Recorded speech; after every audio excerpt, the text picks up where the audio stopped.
अस्सलाम वालेकुम।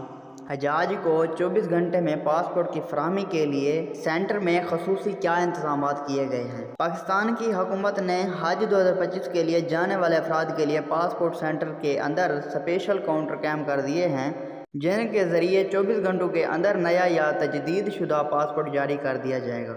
Director immigration and passport Lahore Khalid Abbas ने उर्दू न्यूज़ से बात करते हुए बताया कि डीजी पासपोर्ट्स मुस्तफ़ा जमाल ने एक रोज़ कबल ऐलान किया था कि हज पर जाने वाले अफराद को इस्लामाबाद हेडक्वार्टर समेत तमाम रीजनल दफातर में पासपोर्ट की फराहमी 24 घंटों के अंदर की जाएगी। हमने लाहौर के रीजनल ऑफिस में इसके इंतजाम मुकम्मल कर लिए और काउंटर कायम कर दिया है। जब उनसे पूछा गया कि इसका तरीक़ाकार क्या होगा तो खालिद अब्बास ने बताया कि एक तो हमारे दफातर अब वैसे ही 24 घंटे काम कर रहे हैं, जिनमें अब हज पर जाने वालों के लिए अब अलग से काउंटर लगा दिया गया है। जो भी शख्स हज पर जाना चाहता है वो इस बात का सबूत लेकर आए, जैसा कि दरख्वास्त और उसकी जमा करवाने की रसीद और दीगर शुबहत कागजात की वेरिफिकेशन के बाद इनको तरजीही काउंटर पर भेज दिया जाएगा। उन्होंने बात जारी रखते हुए बताया कि तरजीही काउंटर पर उनके पासपोर्ट से मुतल्लिक दरख्वास्त के कवायद मुकम्मल करने के बाद वो उसी वक़्त इस्लामाबाद हेडक्वार्टर से अरसाल कर दिए जाएंगे।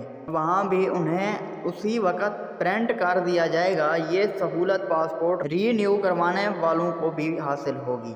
पासपोर्ट हुकाम के मुताबिक हज पर जाने वालों की सहूलत पाकिस्तान समेत दुनिया के उन तमाम ममालिक में भी दस्तयाब है जहाँ पहले भी पासपोर्ट की तजदीद की दरख्वास्तें दी जाती हैं।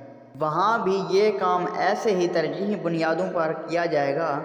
दूसरी तरफ पाकिस्तान में सरकारी हज 2025 के लिए 15 नामजद बैंकों में हज दरख्वास्तों की वसूली का आगाज़ 18 नवंबर से कर दिया गया है। हज दरख्वास्त जमा करवाने के लिए 2 लाख रुपए की फ़ीस जमा करवाना होगी। वज़ारत हज के मुताबिक हज फ़ीस के बकिया रकम कुरानंदाजी के बाद वसूल की जाएगी। 1 ता 10 फरवरी तक बकिया हज वाजिबात जमा लाजमी करवाना होंगे। इस मरतबा सरकारी हज का कोटा 89,605 मुख्तस किया गया है। इसी तरह समंदर पार पाकिस्तानियों के लिए स्पॉन्सरशिप स्कीम की 5,000 नशिस्तें रखी गई हैं, ताहम बैरून मुल्क से अदायगी डॉलर्स में और यकमशत करना होगी।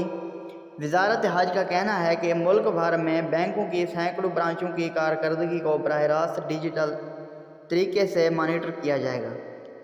ख्याल रहे कि हज 2025 के लिए ख़वातीन बग़ैर महरम के भी सफ़र कर सकेंगी, ताहम 12 साल से कम उम्र बच्चे ले जाने की इजाज़त नहीं होगी। अगर आज की वीडियो अच्छी लगी हो तो मेरे वीडियो को लाइक कर दें और ऐसी मज़ीद ख़बरें सुनने के लिए मेरे चैनल को सब्सक्राइब कर दें और बेल आइकॉन को प्रेस करके ऑल नोटिफिकेशन पर सिलेक्ट कर दें। Thanks for watching.